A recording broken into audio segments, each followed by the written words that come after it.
Assalamualaikum warahmatullahi wabarakatuh. Selamat pagi Bapak dan Ibu guru hebat. Bersama saya Ardi Sodik, calon guru penggerak angkatan 11 tahun 2024. Di sini saya akan mencoba untuk mempresentasikan tentang tugas koneksi antar materi coaching supervisi akademik modul 2.3. Tujuan pembelajarnya adalah calon guru penggerak menyimpulkan dan menjelaskan keterkaitan materi yang diperoleh dan membuat refleksi berdasarkan pemahaman yang dibangun selama modul 2 dalam berbagai media. Pemikiran reflektif terkait pengalaman belajar. Dalam modul 2.3 ini, saya mempelajari tentang supervisi akademik yang bertujuan untuk pengembangan kompetensi diri dalam setiap pendidik di sekolah. Pendekatan yang digunakan adalah coaching yang memiliki 3 prinsip, yaitu kemitraan, proses kreatif, dan memaksimalkan potensi. Kompetensi inti coaching yang harus dimiliki diantaranya kehadiran penuh atau presence, mendengarkan aktif, dan mengajukan pertanyaan berbobot. Percakapan berbasis coaching menggunakan alur tirta, yaitu tujuan, identifikasi, rencana aksi, dan tanggung jawab. Terdapat 3 tahapan dalam supervisi akademik, yaitu praobservasi atau perencanaan, observasi atau pelaksanaan, dan pasca observasi atau tindak lanjut. Emosi-emosi yang dirasakan terkait pengalaman belajar. Cemas. Sebelum mengetahui isi materi dalam modul ini, saya sedikit cemas karena khawatir tidak mampu dalam memahami dan mengaplikasikannya. Tertarik. Setelah mempelajari dalam eksplorasi konsep, saya mulai tertarik dalam mendalami isi dari modul ini. Gembira. Saya merasa gembira saat mampu melakukan praktik coaching bersama rekan calon guru penggerak dalam ruang kolaborasi dan demonstrasi konseptual. Optimis. Saya optimis untuk mampu mengaplikasikannya di sekolah tempat saya mengajar. Apa yang sudah berkaitan dengan keterlibatan diri dalam proses belajar? Saya mampu berkolaborasi dengan rekan sesama calon guru penggerak saat mempraktikkan proses coaching menggunakan alur tirta dan sesuai dengan prinsip coaching yang dalam ruang kolaborasi dan demonstrasi konseptual, baik berperan sebagai coach, coachee, maupun sebagai pengamat atau observer. Lalu apa yang perlu diperbaiki terkait dengan keterlibatan diri dalam proses belajar? Yang perlu diperbaiki adalah kemampuan dalam mengajukan pertanyaan berbobot agar dapat menggali informasi permasalahan pada diri coachee, sehingga dapat menemukan solusi atas permasalahan yang dihadapi. Keterkaitan terhadap kompetensi dan kematangan diri pribadi. Setelah saya mempelajari modul 2.3 tentang coaching dalam supervisi akademik, kompetensi saya mulai berkembang ditandai dengan mampu mempraktikkan proses coaching menggunakan alur tirta, baik sebagai coach, coachee, maupun pengamat. Saat saya mempraktikkan proses coaching, saya harus mampu mengendalikan diri dari asumsi-asumsi pribadi dan rasa emosi sehingga muncul kematangan berpikir dan bertindak agar sesuai dengan prinsip coaching, yaitu kemitraan, proses kreatif, dan memaksimalkan potensi. Analisis untuk implementasi dalam konteks calon guru penggerak. Memunculkan pertanyaan kritis yang berhubungan dengan konsep materi dan menggalinya lebih jauh.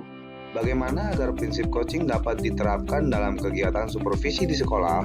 Prinsip coaching dapat diterapkan jika kepala sekolah memiliki pengetahuan tentang coaching dalam supervisi akademik dan mau mengaplikasikannya. Kegiatan supervisi jangan hanya bertujuan sebagai bagian penilaian guru saja, namun supervisi harus dijadikan sebagai cara untuk meningkatkan kompetensi akademik guru, sehingga tidak hanya melakukan observasi kelas saja, tapi harus ada percakapan pra-observasi dan pasca observasi. Dalam percakapan pra-observasi, kepala sekolah harus mendiskusikan perencanaan yang akan dilakukan oleh guru. Sedangkan saat pasca observasi, kepala sekolah memberikan umpan balik atau tindak lanjut terkait pelaksanaan observasi kelas yang dilakukan guru. Mengolah materi yang dipelajari dengan pemikiran pribadi sehingga tergali wawasan insight baru. Coaching dalam supervisi akademik dapat berpengaruh dalam terwujudnya pemimpin pembelajaran yang berpihak pada murid. Pembelajaran yang berpihak pada murid adalah hal yang sangat penting untuk diterapkan dalam lingkungan sekolah. Agar dapat terwujud pembelajaran yang berpihak pada murid, maka guru harus memiliki kompetensi menjadi pemimpin pembelajaran. Menjadi pemimpin pembelajaran, memahami perkembangan murid secara menyeluruh, tidak hanya aspek kognitif saja, namun juga harus memahami karakter dan sosial emosional murid. Dengan demikian, tujuan coaching dalam supervisi akademik untuk mengembangkan kompetensi guru agar dapat meningkatkan kinerja dan terwujudnya pembelajaran yang berpihak pada murid. Menganalisis tantangan yang sesuai dengan konteks asal calon guru penggerak, baik tingkat sekolah maupun daerah. Tantangan terberat adalah menyeragamkan pemahaman tentang coaching dalam supervisi akademik kepada komunitas sekolah. Supervisi akademik hanya dijadikan sebagai penilaian rutin kepala sekolah kepada guru saja. Seharusnya dapat dijadikan sebagai pedoman untuk meningkatkan kompetensi guru.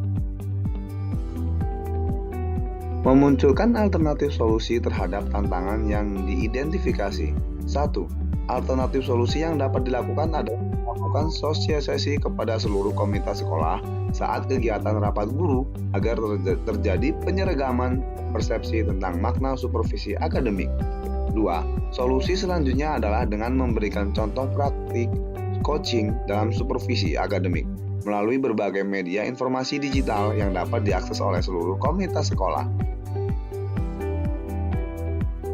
3. Membuat keterhubungan. Pengalaman masa lalu. Menelisik kembali pada kejadian di masa lalu, maka perlu adanya perubahan dalam kegiatan supervisi. Pentingnya kegiatan supervisi menjadikan hal tersebut harus selalu dilakukan guna perbaikan dalam pengajaran di sekolah pada khususnya dan pendidikan pada umumnya.